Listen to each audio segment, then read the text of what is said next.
Hello, I'm Professor Robert Cialdini, an academic psychologist whose research area has always involved the science and the psychology of influence and persuasion, how one person might be able to move another in productive and desirable directions by the communication process, how one structures the information, the request, the proposal, or the recommendation. And I don't use this term science lightly, because although it's the case that through the years we've always thought about persuasion and influence as an art, for the last half century now, scientists have been investigating this process so that they can understand how it's possible for one individual to significantly increase the likelihood of assent by changing the way the request or proposal is structured. In terms of the area of building skills and training capacities, there are some natural questions that evolve when we think about how to use the science of persuasion in this regard. I've recorded a list of these questions. Let me read the first one. A lot of government messages are unpalatable. Whether people are being exhorted to smoke less, lose weight, or invest in more training, these things aren't what most people want to do. How can the science of persuasion help? I think it can help by, first of all, making clear to people that information or exhortations are rarely enough. What we need to do, even for people who know what's the best thing for them to do, is to add a motivated reason for them to follow through. It's the follow through that's the most important. Knowing something is the right thing is rarely enough to move people in the direction that we're interested in. The key is to characterize what it is that they know they should be doing in ways that make it more likely that they will actually engage in that behavior. Here's a simple finding, for example, from the science of persuasion that makes this point. If people have a particular goal in mind, let's say to lose weight, and there's a particular activity that they can undertake to do it, exercise. Research has shown that it will be more successful if we communicate to them the value of exercise, not by giving them the specific goal, that is, to lose 10 pounds in the next 10 months, but to give them a value that the exercise will enhance, that is, a healthier and happier life situation.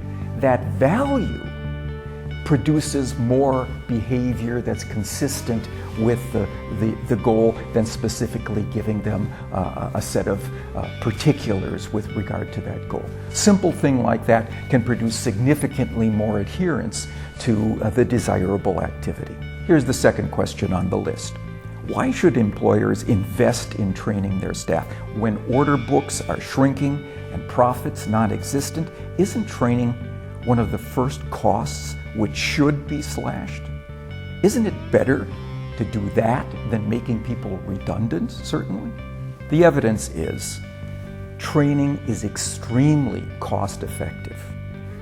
Those employers that invest in their staffs, that invest in training during difficult economic times, experience an immediate increase in profits during those difficult times.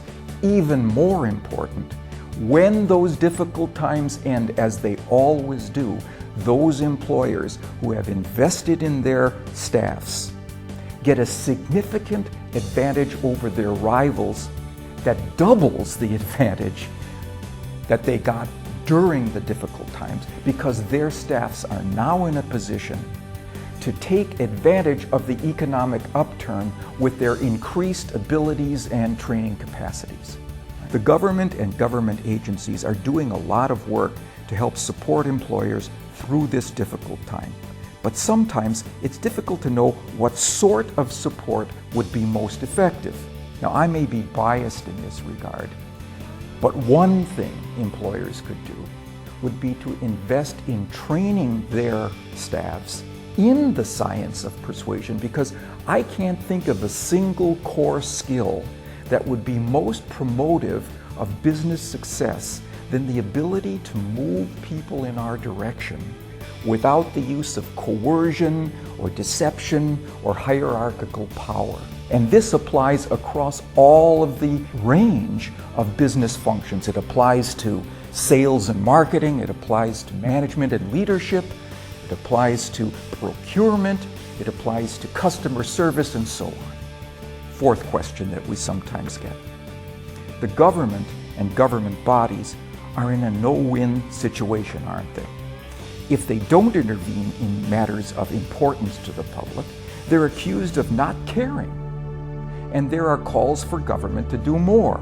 But if they do intervene, they're accused of creating a nanny state, filled with red tape.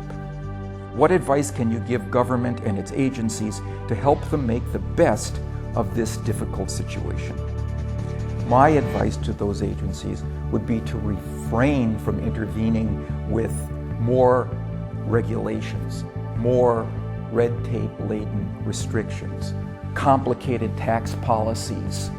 Instead, to engage in a series of training programs that allow people to understand the value of behaving in socially desirable, societally beneficial ways through the science of persuasion. If we can do that, we can save all kinds of costs to the government. Everyone will benefit by that, and the citizenry will be properly informed as to the reasons why, in their own benefit and to the benefit of the larger community, it makes sense to behave in these desirable ways.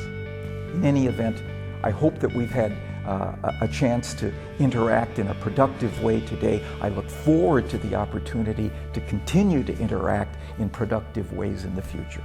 Thank you.